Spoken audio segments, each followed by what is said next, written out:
Oke, bismillahirrahmanirrahim. Assalamualaikum warahmatullahi wabarakatuh. Alhamdulillahirabbil alamin. Pada kesempatan kali ini kita akan melanjutkan satu pembahasan tentang teks prosedur. Nah, kenapa pembahasan dalam topik ini dibuat sendiri? Karena dalam teks prosedur itu ada banyak sekali poin-poin yang penting, termasuk nanti ada struktur, kemudian ada ciri-cirinya, kemudian ada manfaatnya dan ada jenis-jenisnya. Nah, khusus untuk satu topik ini sengaja dibuat sendiri, yakni unsur bahasa, karena topiknya cukup banyak dan cukup harus dijelaskan secara detail agar lebih memahaminya. Nah, pada video sebelumnya sudah dibahas bahwa unsur bahasa dalam teks prosedur itu ada 4 poin.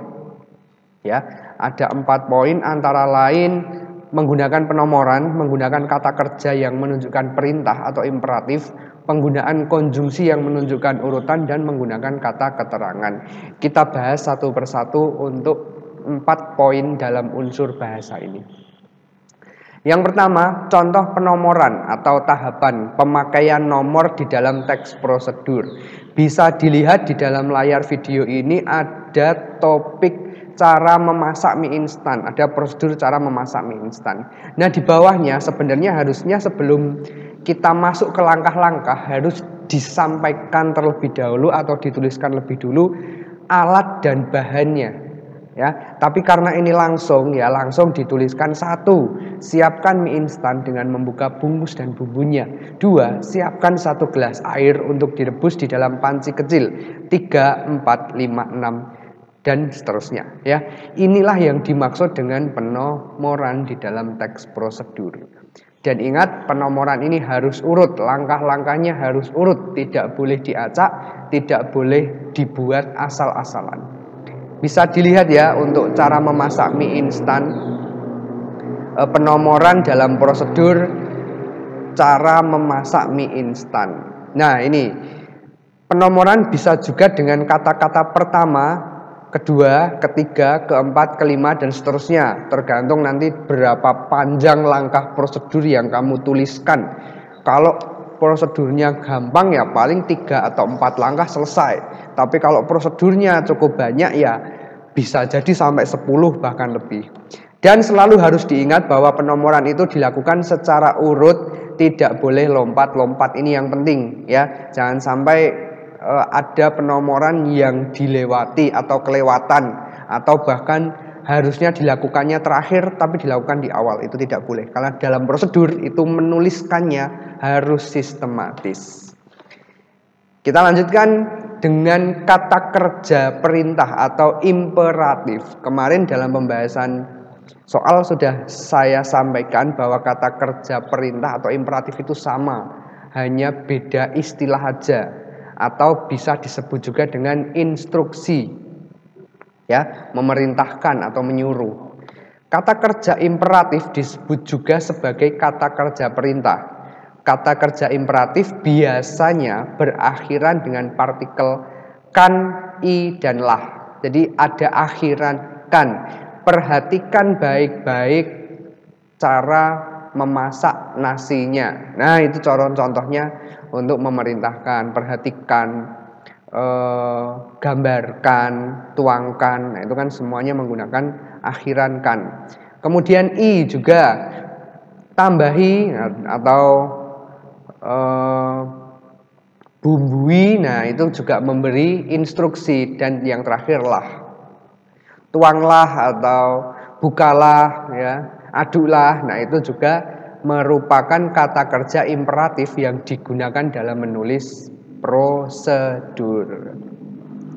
Oke, nah ini ada contoh ya. Aduklah bumbu yang sudah dicampur. Itu menunjukkan, aduklah yang ada warnanya biru ini menunjukkan kata imperatifnya. Jadi keseluruhan ini merupakan kalimat imperatif atau kalimat perintah. Kemudian yang biru ini kata perintahnya. Aduklah ya, contoh yang lah.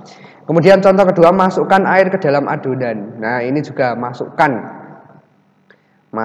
air ke dalam adonan. Ini juga kalimat perintah. Tandai halaman buku itu dengan pensil warna. Nah, tandai, kata dasarnya tanda, mendapat imbuhan atau akhiran i. Nah, ini contoh kata dan yang sudah jadi kalimat imperatif atau kalimat perintah. Dan selalu harus diingat kalimat perintah itu diakhiri dengan tanda seru atau tanda pentung ya. Harus diingat, bukan titik dan bukan tanda tanya tapi tanda seru. Next kita lanjutkan dengan kata hubung atau konjungsi. Nah, ini sebenarnya hampir sama dengan tadi yang penomoran ya. Kalau penomoran itu harus konsisten atau harus selalu menggunakan, kalau misalnya menggunakan pertama ya pertama, kedua, ketiga, keempat, kelima gitu ya. Jadi langkah-langkahnya harus dinomori, dikasih nomor. Tapi kalau kata hubung ini biasanya digunakan juga di awal kalimat, tapi tidak mesti harus dengan pertama, kedua, ketiga. Nah, cara selain menggunakan penomoran juga bisa menggunakan konjungsi ini. Ini contohnya ya. Pertama, guntinglah, ini cara membuat lampion dengan botol bekas. Botol air mineral bekas. Pertama, guntinglah botol bekas air mineral agar berbentuk tabung. Kemudian balutlah bagian dalam dengan strimin besi. Selanjutnya, tempeli bagian luar botol air mineral tersebut dengan kertas warna-warni.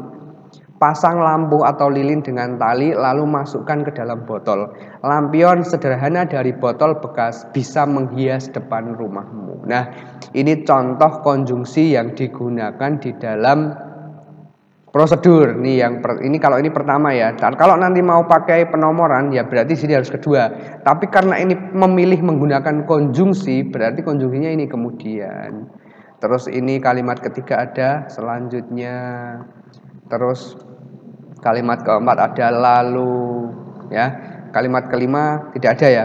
Jadi pada setiap kalimat itu pasti ada kata hubung atau konjungsinya. Ini yang perlu kamu ketahui ya. Tapi konjungsi itu sebenarnya banyak sekali. Kamu bisa pakai sebelumnya, sesudahnya, setelahnya, lalu kemudian, setelah itu ya. Banyak sekali yang bisa kamu pakai dan itu harus ada di dalam sebuah teks prosedur. Oke? Paham ya? Untuk konjungsi yang terakhir adalah kata keterangan. Nah, di dalam kata keterangan ini mana? Ini. Yang biasanya digunakan adalah keterangan yang kamu paling tidak perlu dijelaskan kalau keterangan tempat dan keterangan waktu. Keterangan tempat ya jelas, itu yang menunjukkan sebuah tempat, suatu lokasi ya. Kalau keterangan waktu ya tentu saja yang menunjukkan jam, menunjukkan hari, tanggal, itu semuanya waktu. Nah, yang biasanya digunakan di dalam prosedur sebenarnya adalah keterangan cara dan keterangan alat. Nah, ini ada dua poin ini yang mungkin kadang-kadang membuat murid bingung ya. Bedanya apa Pak, keterangan cara dan keterangan alat? Nah, kalau keterangan cara itu tidak menggunakan alat, tapi dengan cara. Misal, Budi mengaduk adonan kue itu dengan pelan-pelan. Nah, itu caranya pelan-pelan ya. Nah, kalau keterangan alat, Budi mengaduk adonan kue itu dengan sendok. Nah, sendok itu alat. Jadi kalau alat itu ada bendanya, kalau cara itu kata sifat ya, bukan kata benda. Bukan kata benda. Diingat-ingat ya. Kalau alat itu nanti kata benda, ada bendanya, ada benda. Aduh, tulisannya nggak apa-apa ya. Ada benda, bisa dibaca semoga. Kalau yang cara itu hanya ada kata sifatnya, bukan bendanya. Tidak ada ya, tidak ada kata bendanya. Itu yang menjadi konsep kata perbedaan kata keterangan alat dan keterangan cara. Nah, itu yang bisa dijelaskan hari ini untuk topik unsur bahasa dalam teks prosedur. Hanya 4 poin, semoga kamu bisa memahami konsep keterangan cara, keterangan alat, kemudian kata hubung atau konjungsi, kemudian kata imperatif, dan penomoran tadi. Ya, nih ada 4 unsur ini. Kalau mungkin belum jelas, nanti kamu bisa menonton ulang videonya, atau kalau kamu masih bingung boleh cari di Google. Ya, pasti ada pembahasan mengenai unsur bahasa dalam